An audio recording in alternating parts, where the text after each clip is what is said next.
सूर्य के समान ही तेजस्वी, जो प्राचीनतम होते हुए भी नित्य नवीन है, इसी धरती पे जो हमारे लिए प्रकाश का एक महान स्रोत है।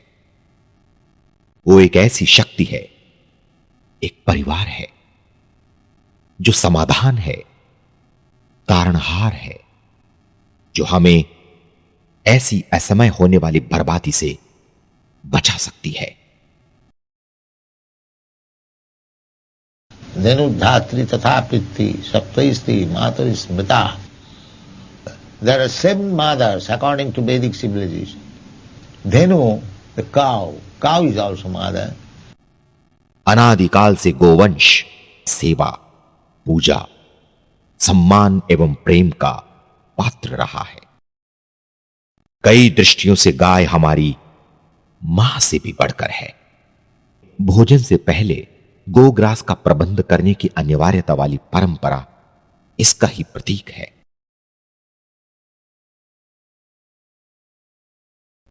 सनातन धर्म के केंद्र व लक्ष्य भगवान श्री कृष्ण ने स्वयं अपनी अनेकों रमणीय लीलाओं द्वारा गोवंश की महत्ता व महानता को प्रदर्शित किया है।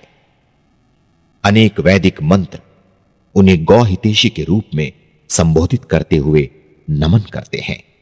नमो ब्रह्मण्य देवाय गो ब्राह्मण हिताय च जगत हिताय कृष्णाय गोविंदाय नमो नमः। अर्थात मैं परम परिपूर्ण सत्य श्री कृष्ण भगवान को नमन करता हूं, जो गायों एवं ब्राह्मणों के हितैषी हैं। मैं उन गोविंद को प्रणाम करता हूं जो सारे जगत के भी हितैषी हैं। And Krishna is personally teaching. He became a cow at war. And it was very sporty engagement. Govardhan व गोकुल से लेकर गुवाहाटी एवं गोरखपुर नामक स्थान सभी गो से ही तो संबंधित है। प्राचीन युग में तो किसी भी परिवार की समृद्धि का सबसे मुख्य मापदंड उसकी गोवंश की संख्या होती थी। इसलिए इसे गोधन भी कहा जाता था एवं इसके दान को महादान।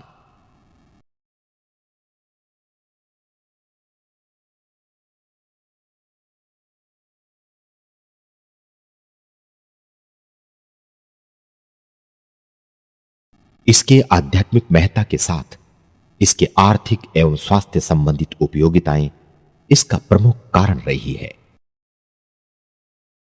बुद्धिमान एवं जानकार जीवों के लिए आज भी एक चलता फिरता चिकित्सालय होने के साथ साथ जैविक खाद, कीट नियंत्रक, ऊर्जा, आहार एवं अनेक उपयोगी सामग्रियों का उत्पादन करने वाला एक स्थानीय कारखाना है।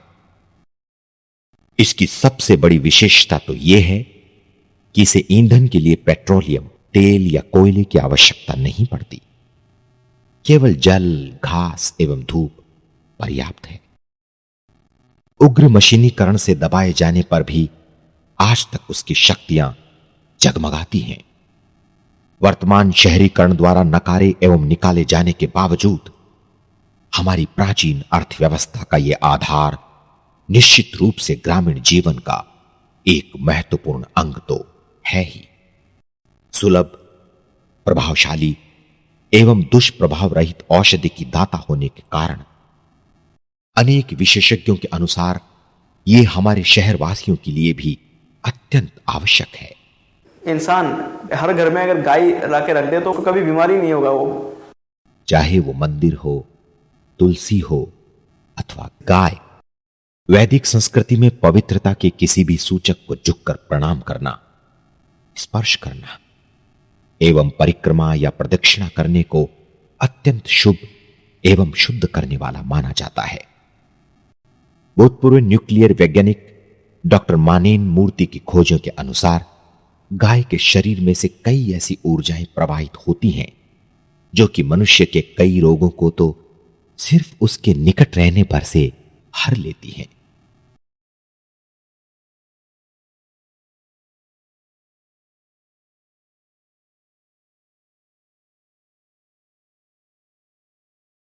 गाय के ऊपर प्रतिदिन हाथ फेरा जाए तो भी बहुत से रोग नष्ट होते हैं। इतना ही नहीं, गोधूली अर्थात उसकी पैरों की धूल से भी हमें काफी प्रकार के लाभ होने की जानकारियां हैं। इससे हमें 5 मुख्य उत्पादन प्राप्त होते हैं: दूध, दही, घी, गोमूत्र एवं गोमय या गोबर, जिन्हें अलग अलग रूप से गव्य एवं इकट्ठे पंचगव्य कहा जाता है। महाविषों को विषहीन कर देने की क्षमता जो रखता हो वो पंचगव्य। We use Panchagavya to bat the Supreme Personality of Godhead.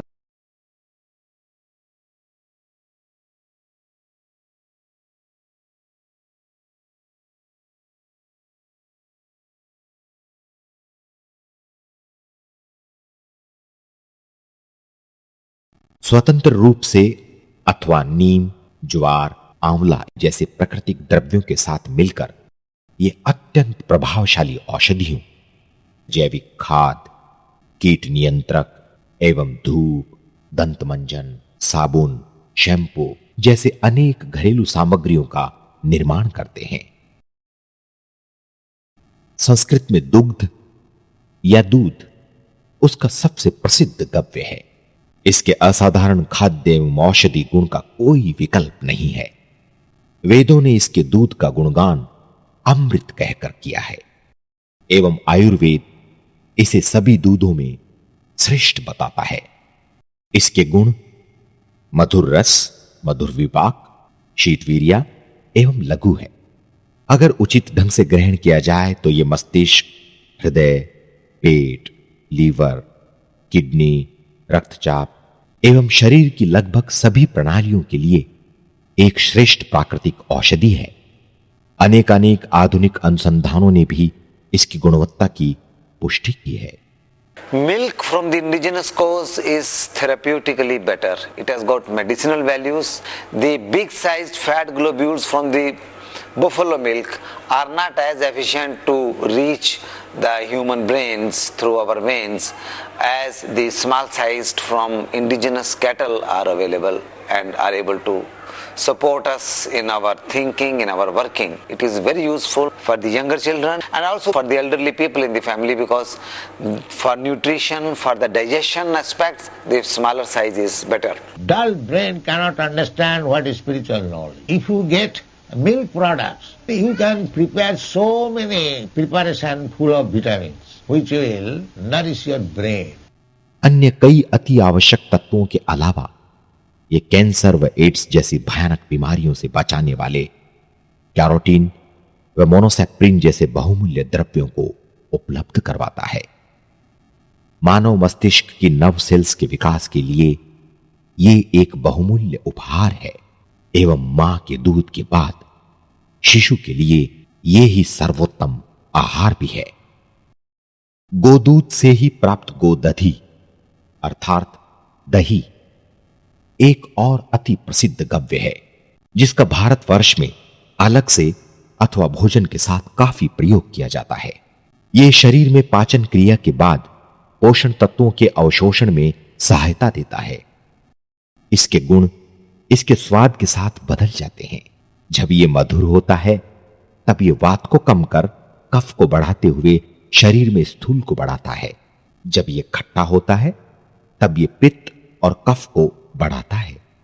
साधारण शब्दों में यह सूजन, उदर, अर्श, अरुचि, प्लीह विकार एवं पांडु रोगों में विशेष रूप से लाभकारी है। इसकी छाछ से बना तक्रारिष्ट नामक एक आयुर्वेदिक मिश्रण भयानक दस्त एवं पाइल्स या मस्से के निदान के लिए प्रसिद्ध है। न तक्रा सेवी व्यथा ते कदाचित न तक्रा दग्धः प्रभावंती रोग। आयुर्वेद का यह श्लोक कहता है कि जो व्यक्ति विधिवत तरीके से छाछ का सेवन करेगा उसे कोई शारीरिक पीड़ा नहीं होगी, और जिन रोगों का निदान छाछ करती है वे फिर लौट कर नहीं आते। दही से प्राप्त होता है घी। पोषण की दृष्टि से अति आवश्यक चर्बी का एक भंडार होने के साथ साथ ये आयुर्वेद में समस्त प्रकार के घी में सर्वश्रेष्ठ माना जाता है। मधुर रस, मधुर विष्कांड, शीतवीर्या इसकी कुछ विशेषताएं हैं जो कफ को बिना बढ़ाए वात और पित्त दोषों को नियंत्रित रखती हैं। इसके अलावा चक्षुष, हृदय और विषहरण गुणवत्ताएं भी हैं। साधारण भाषा में कहा जाए तो ये मस्तिष्क, हृदय, आंख, त्वचा और शरीर के लगभग सभी अंगों के लिए एंटीऑक्सीडेंट गुणों से भरपूर एक बहुलाभकारी बलवर्धक औषधि है। स्मरण शक्ति विकास, घाव भरने व त्वचा के रोगों में भी इसके चमत्कारी प्रभाव पाए गए हैं। सामान्य धारणाओं के विपरीत मैसूर के CFTRI के जीव रसायन एवं आहार पोषण विज्ञान विभाग के डॉक्टर N विजय कुमार के देसी गाय के घी पर की गई खोजों में भी घी को कोलेस्ट्रॉल स्तरों को बढ़ाने के बजाय 8 से 15% कम करते हुए पाया गया है। हजारों आयुर्वेदज्ञों के साथ श्री उत्तम माहेश्वरी जैसे पंचगव्य प्रचारकों ने इसकी मिर्गी, लकवे एवं स्वस्थ शरीर में भी विधिवत उपयोगों के जबरदस्त लाभ पाए हैं। मेरी माताजी को लकवे का अटैक हुआ कि उनका पूरा चेहरा एक तरफ घूम गया।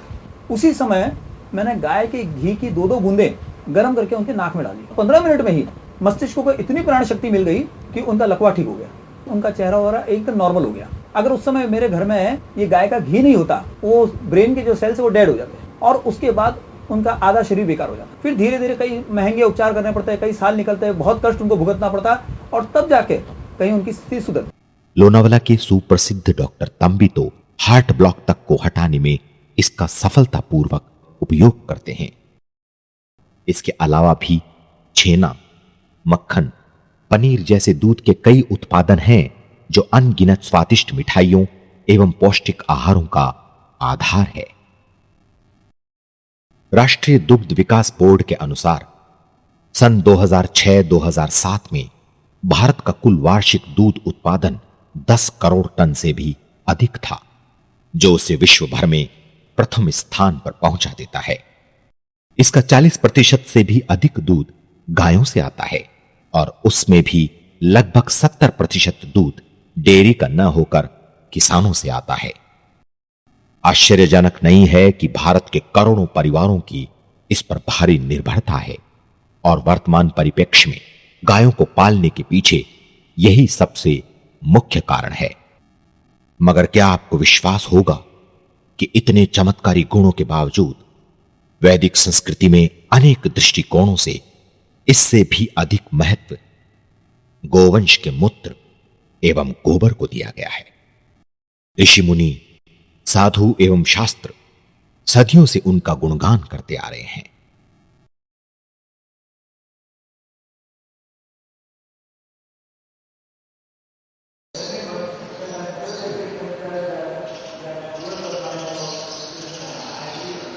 According to the Vedic understanding, we see that even the urine of the cow is beneficial, even the cow dung is beneficial. In South India, at big Vishnu temples, when they'll open the door for the darshan, the first thing they'll put a cow showing her back to the Lord and passing stool and urine in front of the Lord, and that will bring auspiciousness to the Supreme Personality of Godhead. भगवान श्री कृष्ण को बचपन में जब उन पर कोई संकट आता था तो गाय के मूत्र से स्नान कराया जाता था। तो पुतना गोद में ली तो लोगों को शंका हुई कि उसने नख गड़ाया होगा, दांत गड़ाया होगा, कृष्ण के शरीर में कुछ क्षति हो सकती है। तो पहले गोरज गाय के धूल स्मीयर किया गया, मला गया भगवान के शरीर में, और गाय के गोबर से स्नान किया गया और गाय के गोबर से तिलक किया गया। देखते हैं आधुनिक विज्ञान क्या कहता है। पिछले दशकों में भारत सरकार के कई प्रतिष्ठित अनुसंधान केंद्रों में इस विषय पर काफी कार्य हुआ है। हम चलते हैं नागपुर स्थित राष्ट्रीय पर्यावरण अभियांत्रिकी अनुसंधान संस्थान नीरी के मुख्य कार्यालय के पर्यावरणीय जैव प्रौद्योगिकी विभाग में। देसी गाय के गोमूत्र अर्क को वैज्ञानिक प्रयोगों के लिए पुनः डिस्टिल करके उसका अध्ययन करने पर विभागीय प्रमुख डॉक्टर तपन चक्रवर्ती स्वीकार करते हैं। Then we found that it has a very good antigenotoxic property. We have studied the antioxidant status of this product and we found that it is quite high compared to other known antioxidants. इनके सहायक वरिष्ठ वैज्ञानिक doctor के कृष्णमूर्ति कुछ और प्रकाश डालते हैं। We initially study the cytotoxic parameters on normal cell line as well as cancer cell lines, like DNA damage, then DNA fragmentation, then cell cycle studies, then phosphatidylserine cell line externalization, and we compared these results with the known anti-cancer drug being used in market, that is Taxol and tamoxifen. We found this redistilled covalent distillate is having a good anti-genotoxic and as well as anti-cancer properties. Bareilly स्थित पशुरोग शोध एवं निदान केंद्र के संयुक्त निदेशक professor RS. Chauhan, जिन्होंने इस विषय पर काफी गहरे अनुसंधान किए हैं, हमें बताते हैं। Urine of indigenous cows is enhancing the immunity of the body and thereby it is causing immunomodulatory effect and termed as universal vaccine which can overcome any sort of the disease in the body including the cancer. अब हम चलते हैं वर्धा स्थित महात्मा गांधी ग्रामीण औद्योगिकरण संस्थान के जैव प्रसंस्करण विभाग की वैज्ञानिक श्रीमती सुधा तिवारी के पास, जो पंचगव्य पर विभिन्न अनुसंधान एवं विकास कार्यों से काफी समय से जुड़ी हुई हैं। वो भी इसकी पुष्टि करते हुए कहती हैं, We have worked on this Gomutra standardization for the last 3 years, 400 samples, and then we have found that the phenol content of this Gomutra is very high, and due to that phenol content has a very good antibacterial, antifungal properties. So all these properties have already been proved by modern sciences, and they have been taken patents on this. CSIR के NBRI के माध्यम से गो विज्ञान अनुसंधान केंद्र नागपुर ने गोमूत्र की अन्य एंटीबायोटिक्स की एंटीमाइक्रोबियल क्षमताओं को बढ़ाने की गुणवत्ता को विकसित कर उस पे अमेरिकी पेटेंट प्राप्त कर लिया है। उसकी एंटी कैंसर क्षमताओं से संबंधित भी एक और यूएस पेटेंट प्राप्त कर लिया गया है। CSIR की नेरी के द्वारा उसकी एंटीऑक्सीडेंट क्षमताओं पर भी एक पेटेंट का निवेदन दाखिल किया गया है। आयुर्वेद में गोमूत्र को सभी मूत्रों में किस लिए श्रेष्ठ बताया गया है, अब यह स्पष्ट समझ में आता है।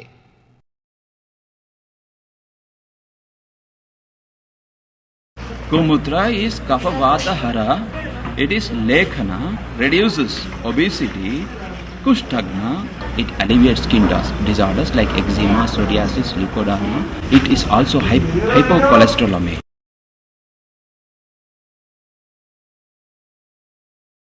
डायबिटीज कम हो सकती है, बीपी कम हो सकता है, और इसमें काफी सारी प्रॉपर्टीज दी गई है।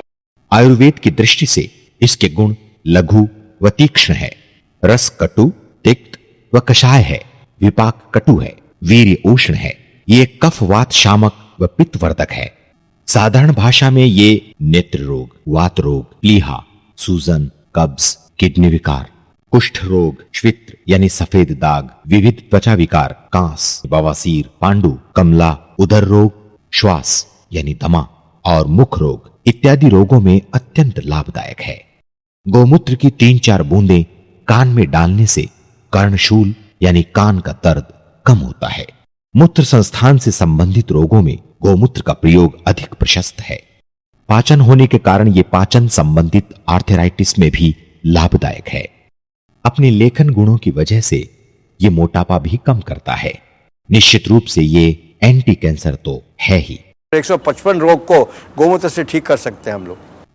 वैसे तो आवश्यक सतर्कता के बाद स्वस्थ देसी गाय का ताजा गोमूत्र लेना श्रेष्ठ है, परंतु इसकी अनुपलब्धता व अन्य व्यवहारिक समस्याओं को दूर करने के लिए सैकड़ों संगठन गोमूत्र का डिस्टिलेशन विधि से अर्क बनाते हैं।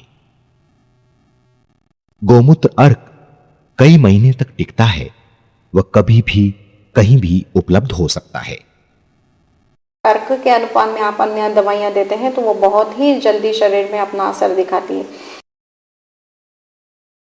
2005 में मुझे चलते हुए दम लगने लगा, 50 फुट भी चलना मुश्किल हो गया। शंका आ गई कि हार्ट का प्रॉब्लम है। 90% ब्लॉकेज निकला एंजियोग्राफी में, और उसी समय तो कामधेनु अर्क मैंने लेना शुरू कर दिया।